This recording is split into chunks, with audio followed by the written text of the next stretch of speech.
Hello everyone, welcome to Shriram's IAS YouTube channel. This is your mentor Arzu Kakkar. I hope you all are doing well. Things are fine at your place. With this, let's begin with today's lecture जहाँ पर हम discuss करेंगे ये सारे articles that you can see. I'll give you a brief and index की what we will be covering today so that you have an idea in your mind कि the time that you are devoting, so what all articles you will cover. Session अच्छा लगता है तो mark your attendance by liking the lecture, do share it with your friends, do subscribe to the channel and give your feedback in the comment box. Now हम आज बात करेंगे world wealth report 2024 के बारे में. यह आपके पेपर 2 पेपर 3 से लिंक करती है. Then will discuss about a tribe that is refer to as Onge tribe. आप इसको जैसे भी प्रोनाउंस कर सकते हैं. तो कैसी ये ट्राइब है, कहाँ की है, क्यों न्यूज में है, राइट, इनका रहने तौर तरीके क्या हैं वो थोड़े समझेंगे. Then national crisis management committee के बारे में पढ़ेंगे. आपके पेपर 2 से लिंक करता है ये. Indo-Pacific Economic Framework for Prosperity. So this you can connect with your paper 2, right? Drinking water crisis in Delhi. तो ये आपका जो आर्टिकल है ये मेंस के पर्सपेक्टिव से है. So will talk about it also. ये आपके मेंस के लिए है. ठीक है जी. So let's begin and go ahead with the first article.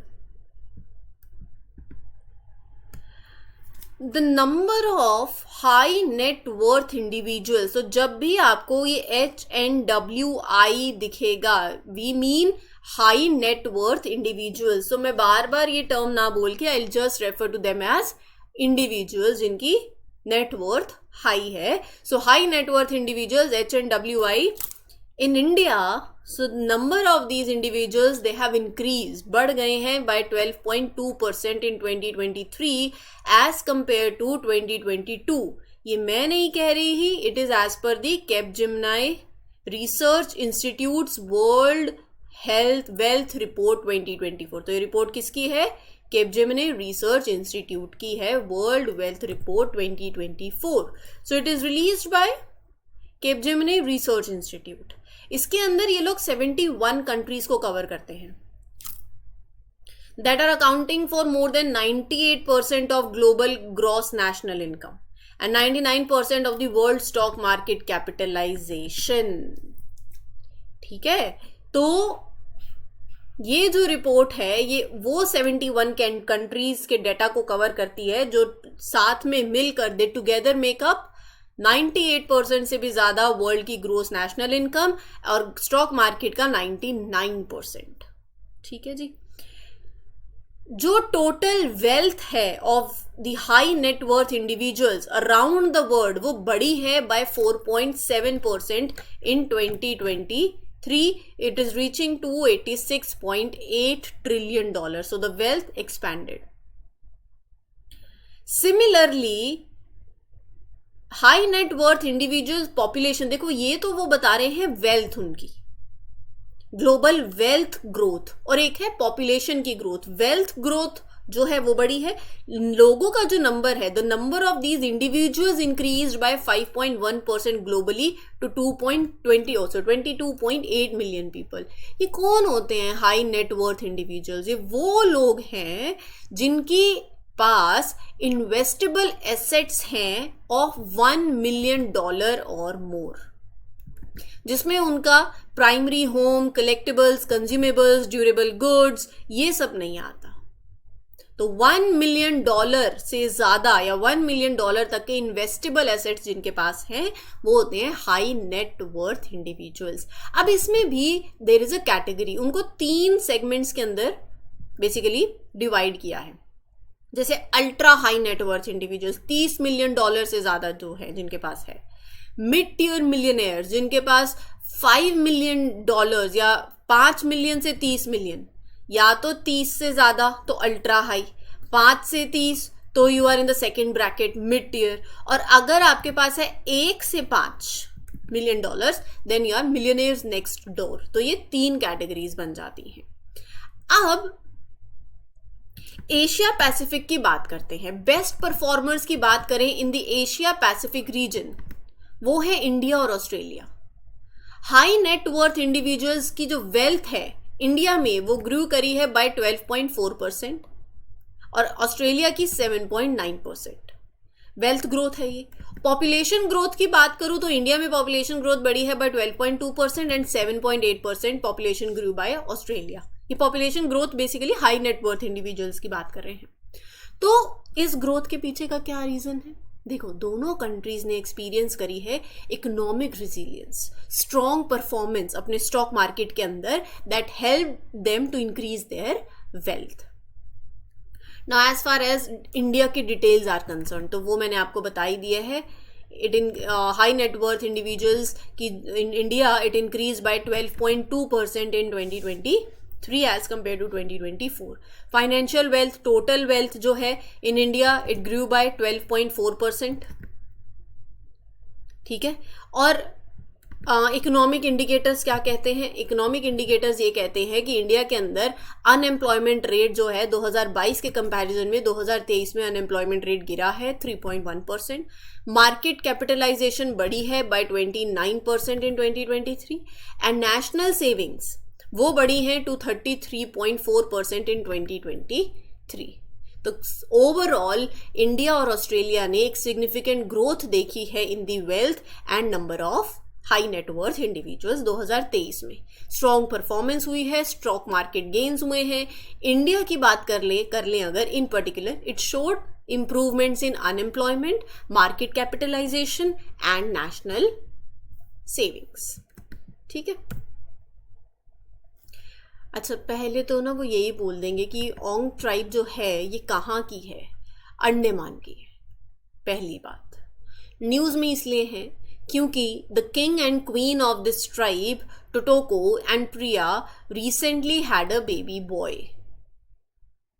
So the Andaman's own tribe king Totoko and Queen Priya welcomed a baby boy, bringing the tribe's total population to 136. ये जो tribe है they are one of the oldest most primitive tribes हैं। They belong to Negrito racial ancestry. कहाँ रहते हैं?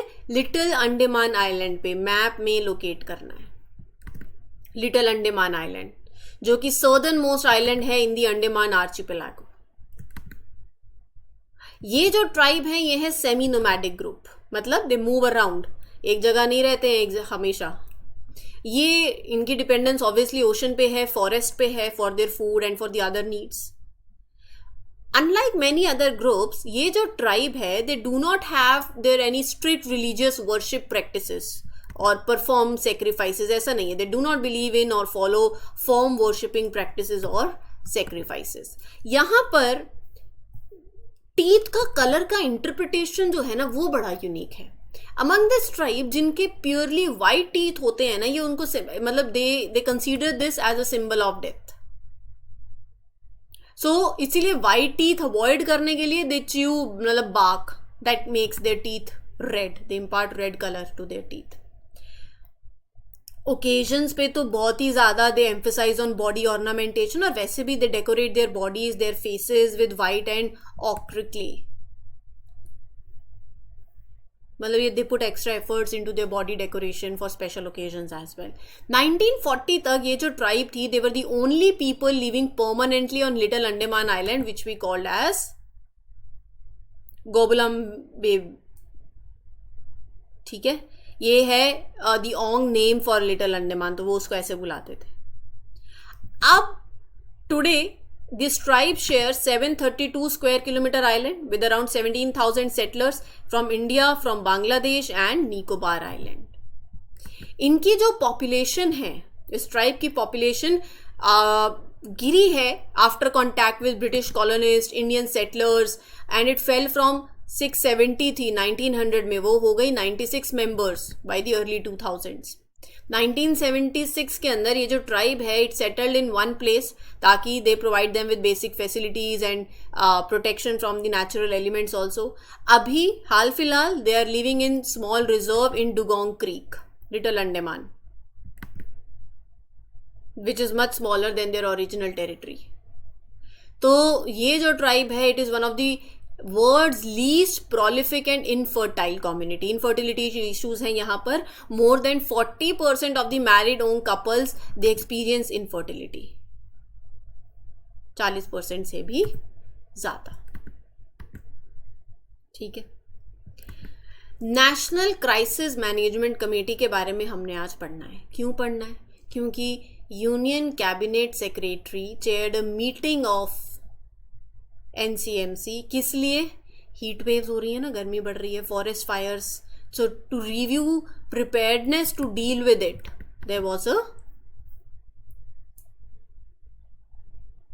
Meeting to assess, to ensure countries' readiness to handle the heat waves and forest fires. So proper planning होना, coordinating responses बहुत important है, so that we minimize their impact on people and as well as environment. हम यहाँ बात करेंगे NCMC की, National Crisis Management Committee की. One of the main committee है जो कि responsible है for making high level decisions about managing disasters in India. Along with Cabinet Committee on Security, NCMC plays a very crucial role also in handling the serious major crisis जिसके national ramifications हो सकते हैं. So at the national level, Cabinet Committee on Security और ये NCMC, they are the key committees जो कि involved होती हैं in decision making regarding the disaster management. इनका क्या function है?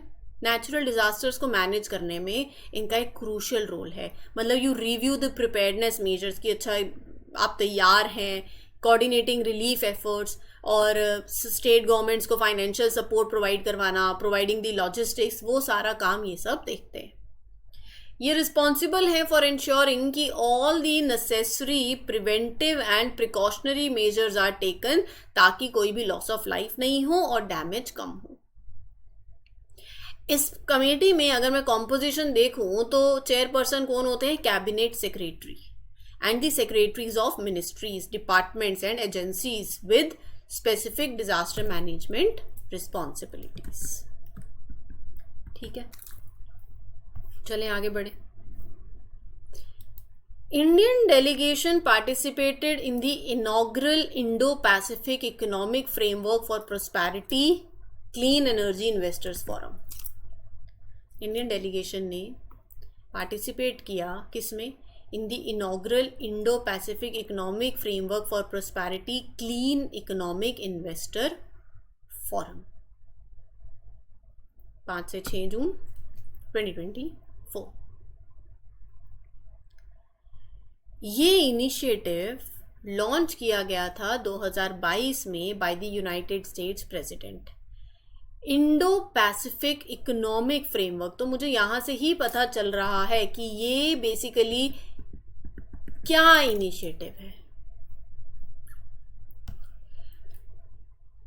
इसका पर्पस क्या है? इंडो पैसिफिक, इस रीजन में you want to come up with economic growth, fairness, competitiveness, promote resilience, strength, stability, long-term environmental health, inclusiveness. तो it is an economic initiative. इसमें 14 मेंबर कंट्रीज हैं: Australia, Brunei, Fiji, India, Indonesia, Japan, south Korea, Malaysia, New Zealand, Philippine, Singapore, Thailand, US and Vietnam. ठीक है, याद करने हैं, बिल्कुल करने हैं. ये जो फ्रेमवर्क है, it is intended to advance, मैंने बताया ना, रिजिलियंस. रिजिलियंस मतलब वो स्ट्रेंथ, वो stability, sustainability, inclusiveness, economic growth, fairness, competitiveness for the member countries. अब ये जो फॉरम है, ये वो फ्री ट्रेड एग्रीमेंट से आगे, beyond traditional trade, they go beyond that. ये बाकी सारे इश्यूज भी एड्रेस करते हैं, जैसे सप्लाई चेन, क्लीन एनर्जी पे बात करना, कार्बन एमिशंस भी कम हो, इंफ्रास्ट्रक्चर डेवलपमेंट भी हो, टैक्स पॉलिसीज पे बात करना, एंटी करप्शन मेजर्स पे डिस्कशन करना. So they address such issues as well. 4 pillars of cooperation है इसमें, इंपॉर्टेंट है ये प्रीलिम्स के पॉइंट ऑफ व्यू से: trade, supply chain, clean economy, fair economy. India trade pillar का पार्ट नहीं है, बहुत इंपॉर्टेंट पॉइंट है ये. ठीक है जी, चलिए आगे बढ़ते हैं. Now coming to this forum,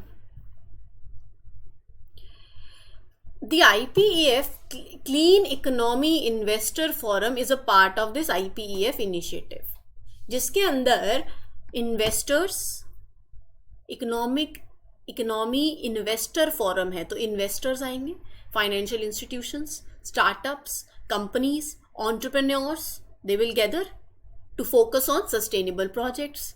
economy investor forum है तो they will focus on projects like climate technology, renewable energy, और यहाँ पर department of commerce overseas IPEF.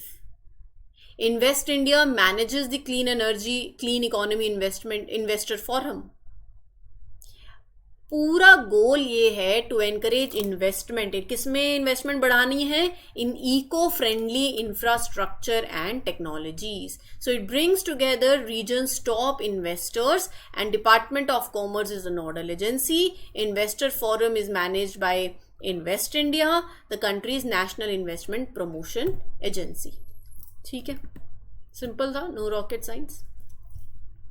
चलिए आगे बढ़ते हैं with the last and the next article of today's lecture, जहां हम बात करेंगे वाटर क्राइसिस की स्पेसिफिकली टू दिल्ली. लेकिन जो पॉइंट्स हम लेंगे वो इन जनरल होते हैं, आप इसको कहीं भी यूज कर सकते हो.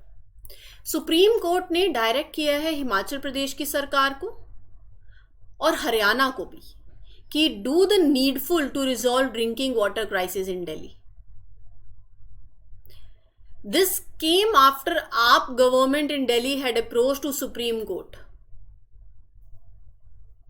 amidst a surge in water demand during prolonged heat wave. गर्मी बहुत हो रही है, हीट वेव चल रही है, तो यहाँ पर पानी की डिमांड बढ़ रही है, और वो डिमांड जो है सवाल सारा यहीं से आता है कि दिल्ली को पानी मिलता कहाँ से.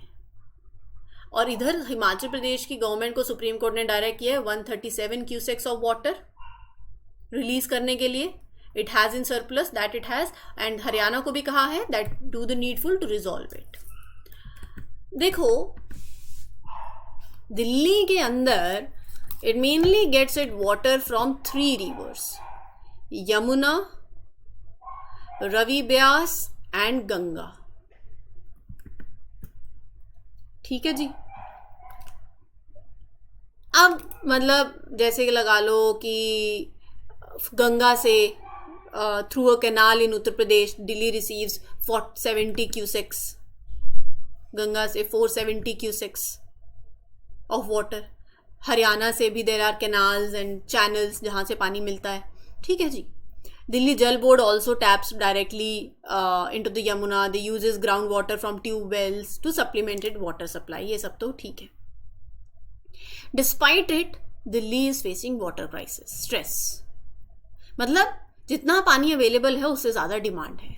2019 में 2019 में NITI Aayog composite waste management index ranked Delhi. Composite waste management index ने दिल्ली को रैंक किया as the second largest city in India facing water stress.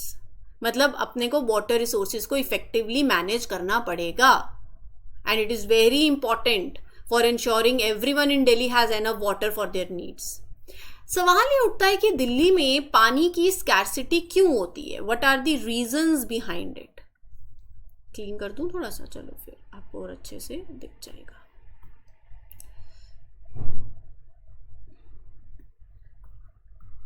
Reason क्या है? पहला तो है over extraction of ground water. Delhi की डेली वाटर डिमांड बहुत ज़्यादा है, and Delhi Jal board can't meet all of it with the current water production जितना हो रहा है. सो वो ग्राउंड वाटर पे बहुत ज़्यादा हैविली रिलाई करते हैं, और ये सस्टेनेबल नहीं है, पहली बात. ठीक है. दूसरी बात, जो वाटर सोर्सेज में पॉल्यूशन है, यमुना रिवर जो मेजर वाटर सोर्स है दिल्ली के लिए, it suffers from pollution. There is high ammonia level. There is water discharge by industries. ये सारे पॉइंट्स आप लिखते जाओ. ये पानी की क्वालिटी को इफेक्ट करते हैं. ठीक है. फिर उसके बाद क्लाइमेट चेंज का इम्पैक्ट. टेम्परेचर बढ़ रहा है, इरेगुलर रेनफॉल पैटर्न्स हो रहे हैं, it is affecting water availability.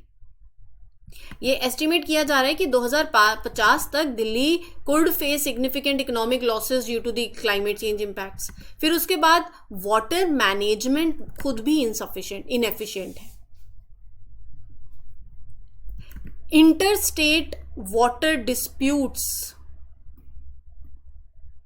होते हैं बहुत, हरियाणा के साथ यमुना रिवर के लिए। ठीक है, ये इंटर स्टेट वाटर डिस्प्यूट्स तो बेसिकली जैसे हम साउथ में भी देखते हैं, है कि नहीं। तो ये फैक्टर्स हैं जो कंट्रीब्यूट करते हैं वाटर स्कार्सिटी से दिक्कतें। ये रीजंस हैं वाटर स्कार्सिटी के, और वाटर स्कार्सिटी होगी तो क्या चैलेंजेस आप फेस करोगे? हेल्थ इश्यूज आएंगे, सोशल इम्पैक्ट पड़ेगा, इकोनॉमिक इम्पैक्ट पड़ेगा, hygiene problems, public toilets, it will be hard to maintain. More sickness means higher medical bills for the families. People will get sick, they will not go to work. And relying on water trucks is expensive. You cannot always get dependent on that. And what are the solutions? जो दिक्कतें हैं, technological innovation लेकर आओ, water management लेकर आओ, policy and governance reforms important हैं, infrastructural development, community participation in rain water harvesting, ये सब कुछ किया जा सकता है। ठीक है जी, तो ये था आपका आज का लेक्चर। उम्मीद करती हूँ सारे पॉइंट्स क्लियर हो गए होंगे। स्टिल कोई डाउट है तो you can ask me in the comment section. इस पर्टिकुलर सेशन के लिए इतना ही। Will meet you with other articles in other lecture. Till then take care, good luck, good wishes, happy learning, all the best, take care, thank you.